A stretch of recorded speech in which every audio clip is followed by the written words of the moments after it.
Question number 3, James Shaw. Tēnā koe, Mr Speaker. Tēnā koe. Tēnā koutou i te whare. Ko taku pātai ki te pirimia a ka ui, ka tua aia I runga I tāna I ke whakapūrongotia, suggesting the government needed to build more houses was a misplaced idea. The Right Honourable Prime Minister. Mr Speaker, I stand by my full statement, which was, I think if you ask the Minister of Finance, the first thing he will tell you is that by far the biggest asset of the Crown owns is government housing. I think there's $20 billion sitting in there broadly within Housing New Zealand. Secondly, I think the issue of the claim that the government should start building houses itself, I think would be a misplaced one. The Ministry of Works used to be the provider of roads and schools and houses in New Zealand. It wasn't a very successful model. It's been much better actually for us to go out there and to contract those services. Supplementary. Supplementary question, James Shaw. Thank you, Mr Speaker. Why does he keep saying the government shouldn't build houses when previous governments have successfully built thousands of affordable houses for New Zealand families like the one he grew up in? The Right Honourable Prime Minister. Mr Speaker, because the private sector is well and truly equipped to build the houses. What they ultimately need, though, is planning laws that support that, council plans that support that, and infrastructure that can support those builds. All of those things are happening under this government, but I really seriously think if the member is telling us the answer to resolving the challenges in Auckland's housing, or housing indeed issues around the country, is to get people employed by the government as chippies building those houses, I think we'd be better to leave it to the private sector. Supplementary. Supplementary question, James Shaw. What's changed between last month when his Building and Housing Minister told a local government New Zealand delegation that it would be wrong for central government to help out with infrastructure costs, and this month when he announced a $1 billion fund to help out with infrastructure costs?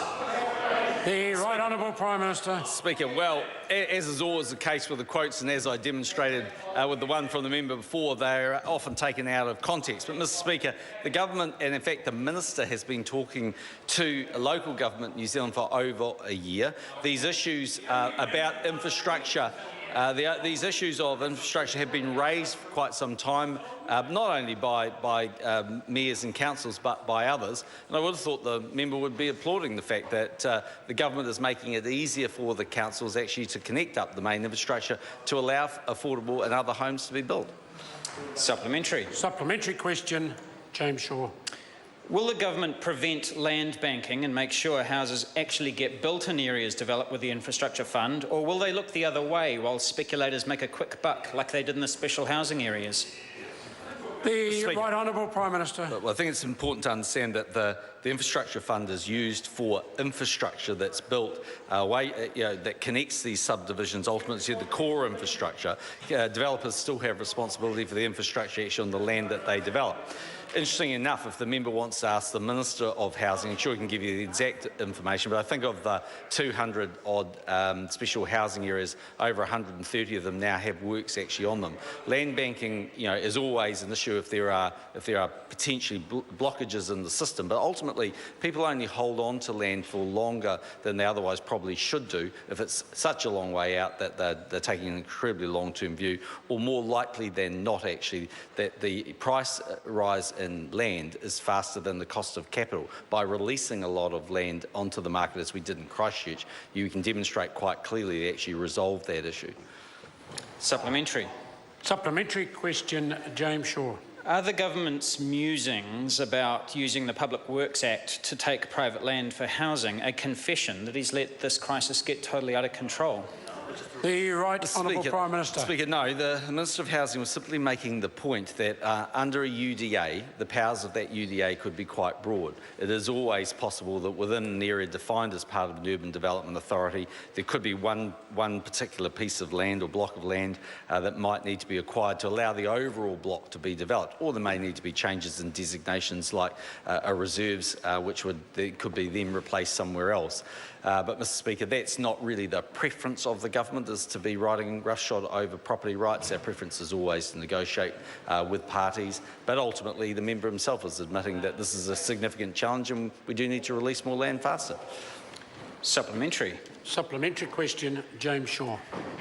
When he said over the weekend that there is no room for government complacency. Is there a different word to describe a government that stood by while the average New Auckland house price shot towards $1 million and the number of people who are homeless increased to record levels? The Right Honourable Prime Minister. Mr. Speaker, I don't think it would be a fair criticism to say the government stood back, that we have a record level of activity taking place. We have significant parts of the plan that actually the member's own party has resisted.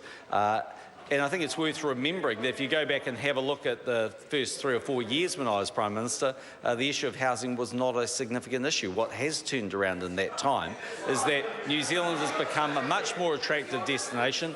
Interest rates are lower.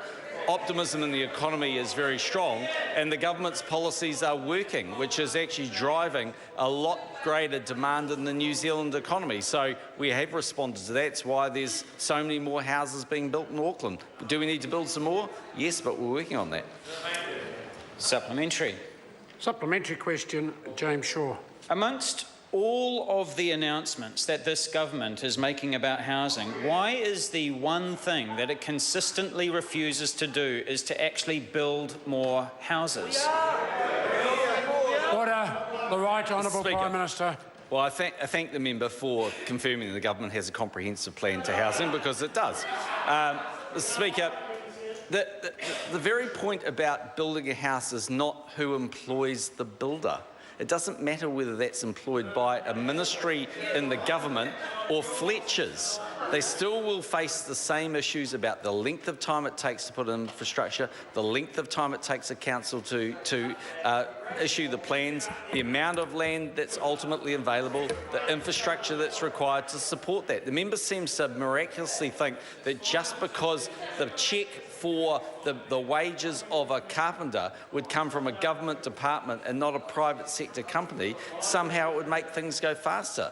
They won't. If the member wants to go faster, then come and support the government and its RMA reforms. Order. Question